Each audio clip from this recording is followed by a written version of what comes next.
We started Isusu on 3 core premises. No matter where you come from, the color of your skin or your financial identity shouldn't determine where you end up in the wealthiest nation the world has ever seen. 326 investors said no to us because they didn't believe that, creating win-win-win solutions for low to medium income people was investable or could become a billion-dollar company. But we proved them wrong. All right, guys, welcome to Financial Freestyle with Ross Mack here on Yahoo Finance. Now, look, guys, whether you're a Wall Street professional, a retail investor, or someone that's just looking to change their overall financial situation, there's always a first step you got to take. And look, guys, look no further because I'm going to be speaking to some of the most influential people in finance and learning about their path to economic prosperity. And today, I'm sitting down with Abbey, the co-founder and CEO of Isusu, a fintech company advancing rent reporting and data solutions for credit building. Welcome to the show, my brother. How you doing? Not bad, man. Not bad. Yes, man. So listen, obviously, your name ring bells in all the rooms, right? But let's talk to the people, right? Who is Wemimu? Well, Wemimo is a kid from the slums of Lagos, Nigeria. I grew up in a family with 2 siblings.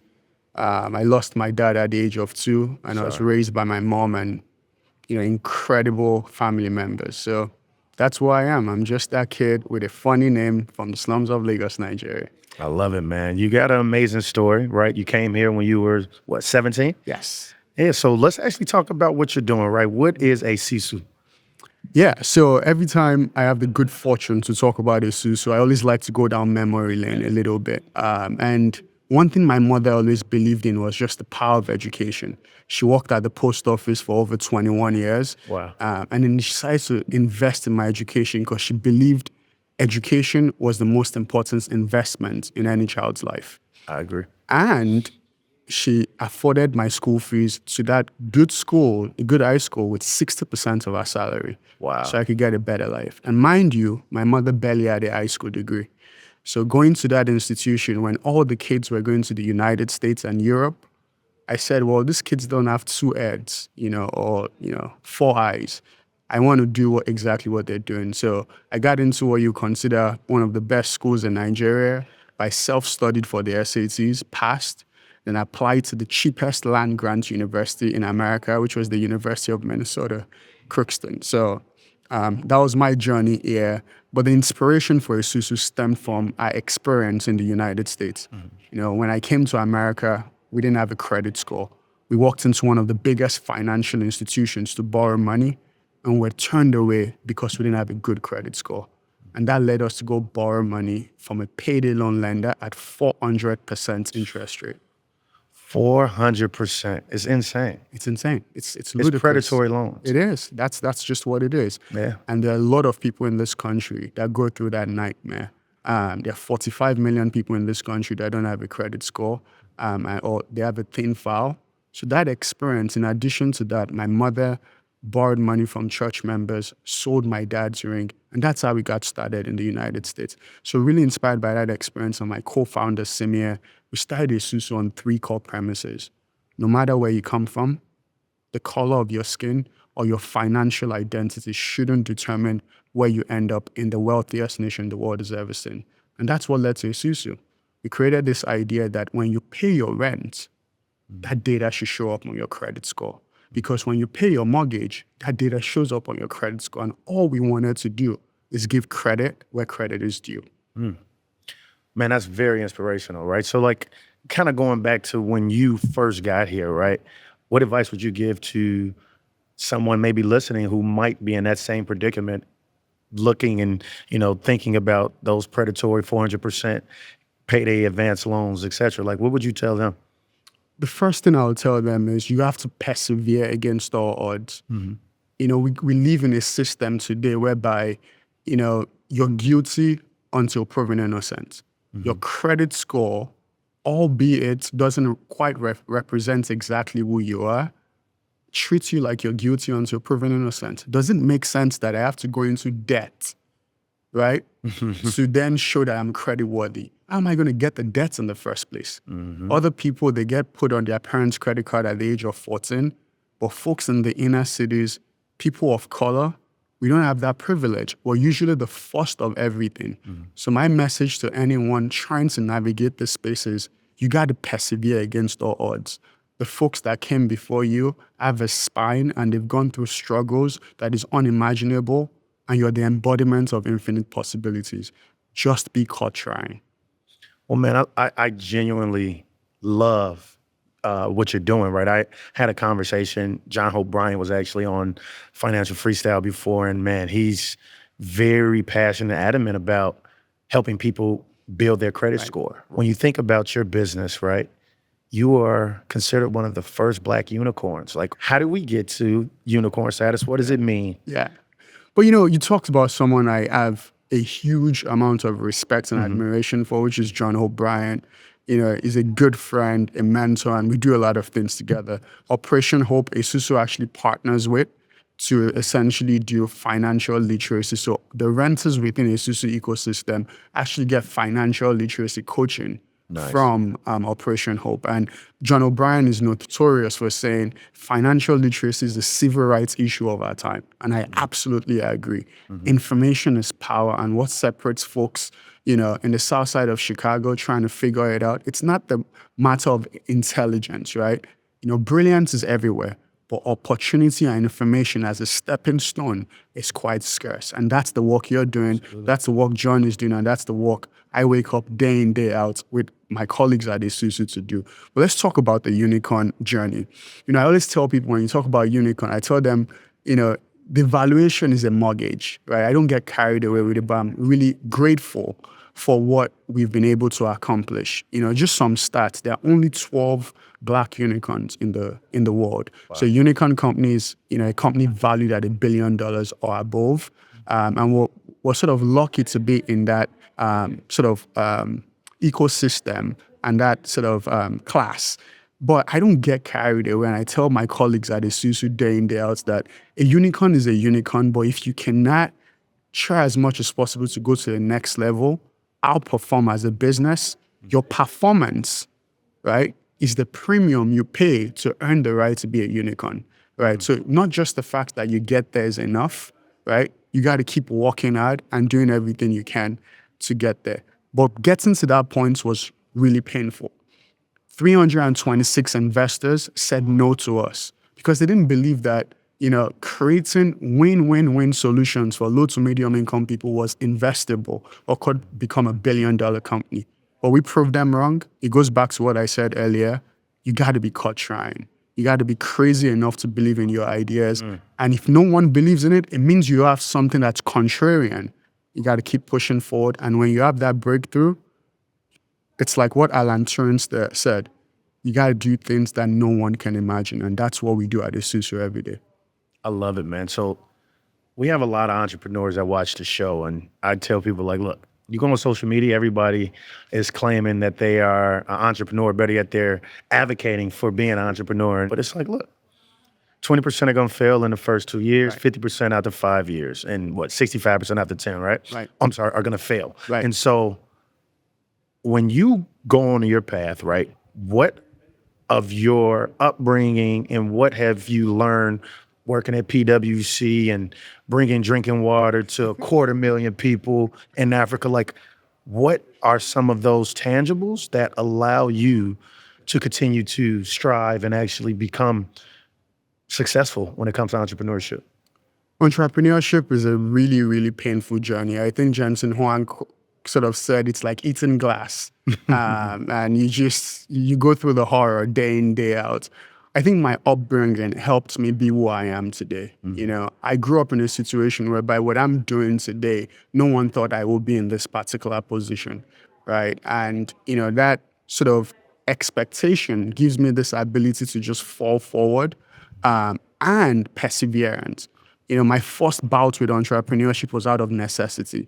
I used to sell Game Boy cartridges, PlayStation 2 CDs, and candy to my fellow colleagues in boarding house because I was a day student and I marked up the items at 400%. And I got to a point where I was making more money than my mother was making at the post office. Wow. Right? When I saw that dynamic, I'm like, this is fascinating. How can you create value, price it appropriately, and have impact and meet the demands of folks? So Isusu, people think like this is just a one-shot glory. It's my third rodeo. The first rodeo was essentially how do we try as much as possible to provide access to water for folks around the world. I almost lost my life to typhoid, and I really wanted to do something about it. So my focus has always been creating solutions that have a profound impact. My second company was mapping international $8 on the African continent, which was acquired. And then I went on to corporate America, and then you sort of have Isusu, which is what we're talking about today. So it's been a long journey of learning, iterating, figuring it out, eating glass, and then just facing the trials and tribulation. It's not for everyone. Everyone sees the LinkedIn post, everything on Instagram, but no one sees you waking up at 4 a.m. in the morning. No one sees you, when things are falling apart. In entrepreneurship, something really good happens every day, and there are like 10,000 things that are crappy that happens every day. But that's just it. But be that as it may, it is so gratifying to wake up every day knowing that people are getting credit scores for the first time, knowing that people are getting mortgages, auto loans, knowing that we're keeping people in their homes when they can't pay rent, and then taking them on that journey of financial identity, stability, and wealth building. For me, that's one of the greatest joys. That's remarkable, man. So eating glass is entrepreneurship. So what is the number one advice you would give for a person that's starting a business? Number one advice is people are your most important asset, and nothing worth doing is worth doing alone. My work husband and my co-founder, Samir, is, without him, we're not going to be where we are today. It takes a partnership to essentially create a company like this. And you have to have someone that you can rely on in the good days and the bad days. So people are the most important asset on this journey. I cannot stress it enough. There are 98% shitty days on entrepreneurship, and the 2% is what the world sees. You need someone that will be in the foxhole with you. You need someone that is battle tested. You need someone that will trust, and you trust them also, to navigate this construct called life and entrepreneurship. So people, in my opinion, are one of the most important assets. And then a B is your vision to values, right? How do you make sure when you create a company, what's your North Star, right? The assignments the founding fathers of this country gave us is to make it more perfect. At Isusu, we want to leverage data to bridge the racial wealth gap. That's our vision. Our mission is we want to try as much as possible to keep people in their homes. Man, that's real game, bro. That's remarkable. But listen, hold that thought with me, Moo. When we come back, we're going to get even more personal. You guys don't want to miss this. All right, welcome back to Financial Freestyle. We're here with Wamimu Abbey, the co-founder and CEO of Isusu. Next, we're going to actually talk about, how you even got to this point, but more importantly, what's like the long-term vision? Because you said something that was remarkable, right? Leveraging data to actually help bridge the racial wealth gap in this country. And I think that's something that's pretty inspiring, right? I try to leverage information, right, to bridge the information gap, which hopefully will bridge the wealth gap. But you're on the front lines, man. So one, congrats. But two, tell me how you got there and what's the long-term vision? It's a very terrific question. So if you go down memory lane in the first place, this country, one of our original sins is the concept of slavery, right? And the founding fathers gave us a simple assignment. Let's try as much as possible to make it more perfect. But we can't ignore the institution of slavery. We can't ignore the era of what happened post-Reconstruction. Then we think about the legacy of Jim Crow. Then we had the civil rights movement. But one thing happened during that era. When it comes to one of the greatest ways to build wealth in America, which is home ownership, people of color, women, redlining, they were fundamentally, with the law, left out of the equation. Absolutely. We at Isusu, we don't cry over spilled milk. Yes, it happened in the past, but we want to do something about it and help us reach what the founding fathers, the assignments they gave us, which is to make it more perfect. And it's this idea that the rising tide lift all boats. So let me give you the numbers, because in this case, the math has no opinion. Number one, there are over 45 million people in this country that don't have a credit score, they have a thin file. The average debt in America is around $92,000. If you do that math, we're leaving $4.1 trillion on the table. That's not contributing to GDP. It's shame on us as a country that we're not tapping into that, because that's growth that we're leaving behind.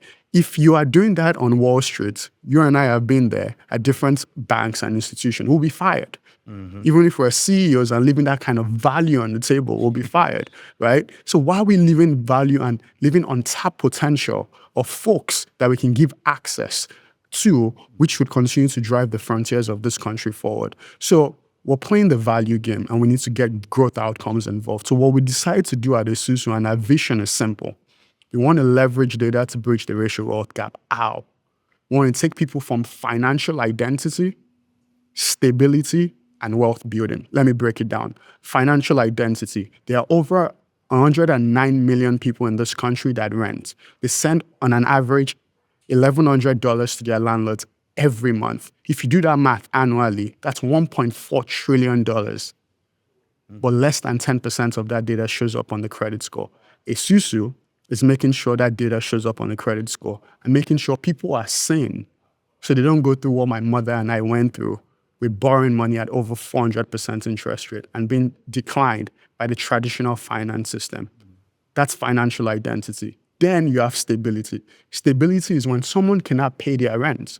We give them zero interest, no fees, rent relief paid directly to their landlord. Wow. Remember EBT, right? This is another innovation from that, saying, hey, if someone can't pay rent, it costs more. It costs 10 times more for someone to be on the street to get them back.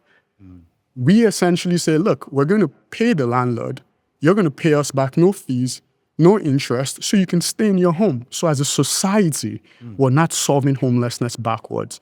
In the wealthiest nation the world has ever seen, where you have market cap companies, $3 trillion, $2 trillion, it's an outrage for us to have people sleeping on the streets of San Francisco, New York, Illinois, right, Minneapolis. We should be ashamed of ourselves, but we can do better, and we need to do better. So that's the stability piece. We also have resources like our partnership with Operation Hope, so people can get financial literacy. Information is power. We make sure they have good health benefits. We just announced the partnership yesterday with a company called Welcome Tech, whereby people can get access to, folks that don't necessarily have insurance can get access to alternatives, telemedicine, and other sort of health benefits. And the last vertical, which I'm really, really excited about, is the wealth vertical. And the wealth vertical is, how do we make sure people get access to that wealth building journey in the United States, right? That home ownership. We looked at an interesting data set and said, how many people, since they established their credit scores or built their credit scores, what have they done with that data? And we found out we've unlocked $38 billion in credit activities. Of that 38 billion, 23 billion of that is mortgages. The biggest driver of wealth. Majority low to medium income people, predominantly people of color. That is the epitome of us living our vision. Wow. Listen, I could only say, man, I take my hat off. I think, I said it earlier when we were talking about bridging the racial wealth gap. You're on the front lines by doing it, from a data standpoint. So how are you getting them to become homeowners, right? Like, how are you helping these people get to that next level of truly building long-sustaining wealth? Terrific question. So one of the things we spend a lot of time on is financial literacy. We send content on a weekly basis to folks and say, hey, here's your financial profile. Here's what now, if you don't have a credit score, we've established credit scores now for over 200,000 people. That's people like my mother and I that never had a credit score. We then say information is power. Now you have this credit score.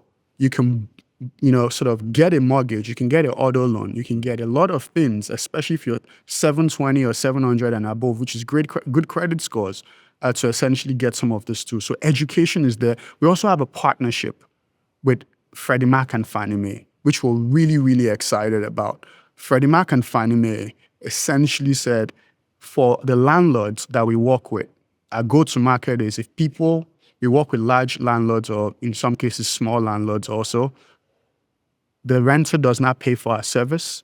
We essentially tell them that, look, we partnered with your landlord to report rental data, and if any of those properties are Freddie Mac or Fannie Mae properties, they cover 1 year of the cost. So the landlord doesn't have to pay, the renter doesn't have to pay for that 1 year, just to get an introduction to what we are doing. And that has been tremendously impactful because, people in our communities are skeptical. They're like, I don't know if I should trust this thing, but when Freddie Mac and Fannie Mae says, wow, this is an opportunity for you to establish or build your credit scores and go on that journey of hopefully one day home ownership, that is incredibly powerful. And now there's actually conversations about legislation. In California, they just passed legislation that now mandates rental reporting in the country. We are now seeing senators, Senator Ossoff from Georgia essentially just came out with a legislation that wants this data reported into the credit bureaus. That's awesome. We have Congressman Richie Torres. The other day, I saw on his website and on his platform talking about the importance of reporting rental data, and it's just down the street in the Bronx. So there's a lot of enthusiasm, and one of the power of this is bipartisan. We can't get anything done in Congress, but whether you're a Republican from Kentucky, right, or you're a Democrat from the Bronx, or you're a DFW politician from Minnesota, everyone agrees we ought to give credit where credit is due. We just want our kids to have a better life than we ever did. This is not a red, blue issue. This is an American issue. I love it, man. So I normally ask a question as we, for the interest of time, as we get ready to wrap. I always say, like, what would you tell your younger self? And I always kind of pick 18, but I want to pick 17 because that was the year you were coming into America. If you could go back in time and just have a conversation with 17-year-old you, what would that look like? The conversation with 17-year-old me is one word or two words or a phrase, actually. You're enough. You're enough. And you are the embodiment of infinite possibilities. I think having that mindset, unleash the power for you to go forth and do things that people cannot imagine. You cannot live based on people's imagination. You need to live and drive change and drive the change you want to see in this world. And that's the privilege that I've had throughout my life. At the end of the day, my story is only possible in this great country called the United States. I always tell people it's the greatest country on the surface of the earth. And if you work hard, play by the rules, and do everything you can, and in my case, give people a fighting chance, the sky is not the limit, it's the launch pad. I love it, man. So look, man, I heard you guys got some breaking news, man. Let me and the world know what's going on. I am incredibly excited to announce that Isusu has launched a direct-to-consumer subscription platform. Traditionally, we work with landlords to provide our services to renters. We're launching a direct-to-consumer platform where people will have subscription to our services, rent reporting, financial coaching, discounted programs on a lot of the initiatives we're doing across board. It's going to be transformational, and it's going to fulfill that vision of taking people on of financial identity, stability, and wealth building. It's going to focus on the 3 C's, right? How can we try as much as possible to build sustainable commerce, community, and the best content people have ever seen? Well, congrats, brother. Y'all heard it here first. And look, guys, that's it for this episode of Financial Freestyle. Thank you guys so much for joining. And I truly hope that this helps you guys on your own financial journey. Make sure you guys come back next week for another episode of Financial Freestyle here on Yahoo Finance. This content was not intended to be financial advice and should not be used as a substitute for professional financial services.